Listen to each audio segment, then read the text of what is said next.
नमस्ते। सर्वोच्च अदालतले आज एउटा नयाँ निर्णय गरेको छ। भनेको गत असोज 30 को मन्त्री परिषदको निर्णयले एउटै मितिमा नियुक्ति भएका 17 जना राजदूतहरू, विभिन्न देशमा रहेका 17 जना राजदूतहरू मध्येमा 11 जनालाई चाहिँ फिर्ता बोलाउने भनेर निर्णय गरेको थियो। त्यो निर्णयको विरुद्ध चाहिँ अधिवक्ताहरूले सर्वोच्च अदालतमा रिट दायर गर्नुभएको थियो, निर्णय कार्यान्वयन नहोस् भनेर। त्यो निर्णय कार्यान्वयन नगर्नु भनेर अन्तरिम आदेश जारी भएको छ। आज यो शुक्रबारदेखि नै निरन्तर सुनवाईमा थियो र हेर्दैमा राखिएको थियो। निरन्तर सुनवाई भन्दा नि हेर्दैमा राखिएको थियो र आज यसको निर्णय आएको छ। माननीय न्यायाधीश सारङ्गा सुवेदी र श्रीकान्त पौडेल दुईजनाको संयुक्त इजलासमा यो मुद्दा थियो, यो रिट थियो र आज यसको निर्णय आएको छ। निर्णय के आयो भन्दाखेरि चाहिँ कार्यान्वयन नगर्नु, निर्णय यथास्थितिमा राख्नु, कार्यान्वयन नगर्नु भनेर निर्णय आयो। अब कारण चाहिँ किन त, कारण के देखायो त आदेशमा भन्दाखेरि चाहिँ खास गरी 5-6वटा जति मुख्य बुँदा चाहिँ हुने गरी 6वटा जति चाहिँ तर्क इजलासले दिएको छ, सर्वोच्च अदालतले दिएको छ। एउटा मुख्य पहिलो कारण के छ भन्दाखेरि चाहिँ फिर्ता गर्नुपर्ने कारण के हो, के कारणले फिर्ता गरेको भनेर चाहिँ मन्त्री परिषदले निर्णय गर्दाखेरि चाहिँ कुनै पनि कुरा उल्लेख गरेको देखिएन। किन फिर्ता गरेको भनेर देखिएन, स्वेच्छाचारी जस्तो भयो भन्ने आशय बुझ्ने गरेको एउटा पहिलो छ। अर्को चाहिँ नयाँ नियुक्तिका लागि के भएको छ त भन्दा नयाँ नियुक्ति गर्ने पनि कुनै पनि काम थालनी सरकारले गरेको देखिएन भन्यो हैन। कसलाई नियुक्ति गर्ने त? यो विदेश स्थित नियोगमा त्यहाँको चाहिँ परस्पर सम्बन्धका लागि, सुधारका लागि, त्यसलाई धेरै कामहरू, कूटनीतिक कामहरू गर्नका लागि राजदूतहरू सरकारले नियुक्ति गर्ने हो।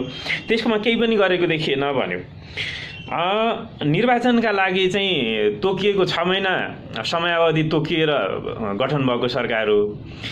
यसले चाहिँ यसरी यो खालका दूरगामी निर्णयहरू गर्न चाहिँ उचित हुँदैन भन्ने पनि अर्को मागदाबी त्यही थियो। त्यो मागदाबी अनुसारको त्यो कारण, त्यो तर्क पनि सर्वोच्च अदालतले दिएको देखियो। अर्को चाहिँ तत्कालै पदपूर्ति हुन सक्छ कि सक्दैन त? राजदूतहरू फिर्ता बोलाइसके पछाडि तत्कालै पदपूर्ति हुन्छ कि हुँदैन भन्दाखेरि चाहिँ राजदूतहरू नियुक्ति गर्नका लागि चाहिँ संसदीय सुनवाई हुनुपर्ने व्यवस्था छ हाम्रो कानुनमा। त्यसै संसदीय सुनवाई गर्नका लागि त संसद छैन, ती समितिहरू छैनन्, सुनवाई समिति गठन हुन सक्ने नै अवस्था छैन। त्यसो भएको हुनाले तत्कालै नियुक्ति हुन सक्ने अवस्था पनि देखिएन। अब यसले के हुन्छ त भन्दाखेरि चाहिँ हाम्रो अन्तर्राष्ट्रिय सम्बन्ध, कूटनीतिक सम्बन्धमा नै असर गर्न सक्छ यसले भनेर अर्को भन्यो। र अघि मैले भनेको चाहिँ एकै मितिमा नियुक्ति भएका 17 जना राजदूत थिए। 17 जनामा 11 जना चाहिँ किन छानेर बोलाएको भनेर त्यसको कारण के हो भन्ने कुरा चाहिँ भनेन हैन। त्यो केही पनि छैन निर्णयमा भन्यो। अब विषय के हो भन्दाखेरि चाहिँ विषय के हो भन्दा अस्ति भर्खरै प्रधानमन्त्रीले सम्पादकहरूसँग चाहिँ एउटा भेला राख्नु भएको रहेछ। यो 2-3 दिन अगाडिको कुरा हो। त्यसमा चाहिँ सम्पादकहरूले यो विषय सोधेका थिए, किन त राजदूतहरू किन फिर्ताको निर्णय गर्नुभयो भनेर प्रधानमन्त्रीलाई सोधेका थिए।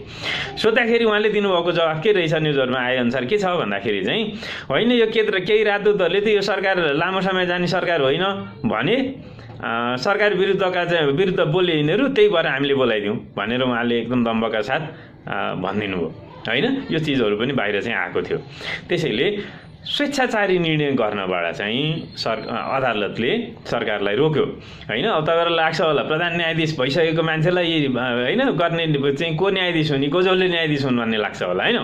तर विषय त्यस्तो हुँदैन। विषय के हुन्छ, केमा हेर्नुपर्छ भन्दाखेरि चाहिँ के तर्क दियो सरकारले र अदालतले ती तर्कहरूलाई कसरी हेर्यो भन्ने कुरा चाहिँ मुख्य कुरा हुन्छ। अब फिर्ता हुने राजदूतहरू चाहिँ कुन कुन देशका थिए भन्दाखेरि अमेरिका थियो, चीन थियो, बेलायत थियो, जर्मनी थियो, इजरायल थियो, मलेसिया थियो, कतार थियो, रुस थियो, साउदी अरब थियो, स्पेन थियो र जापान थियो। यी सबै मुलुकहरू हेर्दाखेरि चाहिँ हाम्रा लागि चाहिँ अत्यन्त महत्त्वका मुलुकहरू हुन्। जस्तो चीन भनेको सीमा जोडिएको छिमेकी मुलुक हो। अमेरिका भनेको यसै पनि शक्ति राष्ट्र हो। त्यहाँमाथि चाहिँ हाम्रा धेरै कुराहरूसँग चाहिँ जोडिएका छन्। गत सबैमा महत्त्वकै हुन्छ।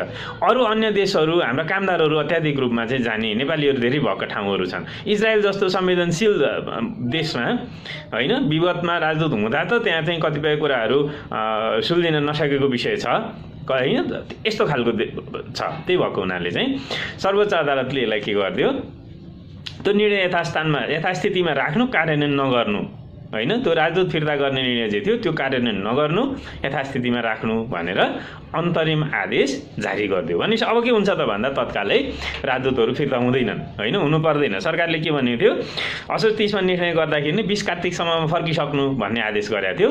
अब त्यो चाहिँ कार्यान्वयन हुँदैन र यी देशका राजदूतहरू फिर्ता हुनु पर्दैन। अब मुद्दा यहीँ टुङ्ग्यो त भन्दा यहीँ टुङ्गेको चाहिँ होइन, होइन, यो अन्तरिम आदेश हो। अहिले नै निर्णय गर्दाखेरि चाहिँ अथवा यो कार्यान्वयन गर्दाखेरि चाहिँ यसले अपूरणीय क्षति हुन्छ, भोलि त्यसलाई सुधार्न सक्ने अवस्थाहरू रहँदैन। जस्तो फिर्ता बोलाइहाल्यो, उनीहरू आइसके सबै कार्यान्वयनमा गइहाल्यो भनिसकेपछि चाहिँ त्यहाँ भ्याकुमको स्थिति सृजना हुन्छ, होइन। यसले अन्तर्राष्ट्रिय हाम्रो कूटनीतिक सम्बन्धमै असर गर्छ भनेर तत्काल कार्यान्वयन नगर्नु भनेको त अब यसको आगामी सुनवाईबाट चाहिँ यो निर्णय खारेज हुन पनि सक्छ। यदि अदालतलाई लाग्यो भने खारेज हुन पनि सक्छ र नहुन पनि सक्छ, है। धन्यवाद।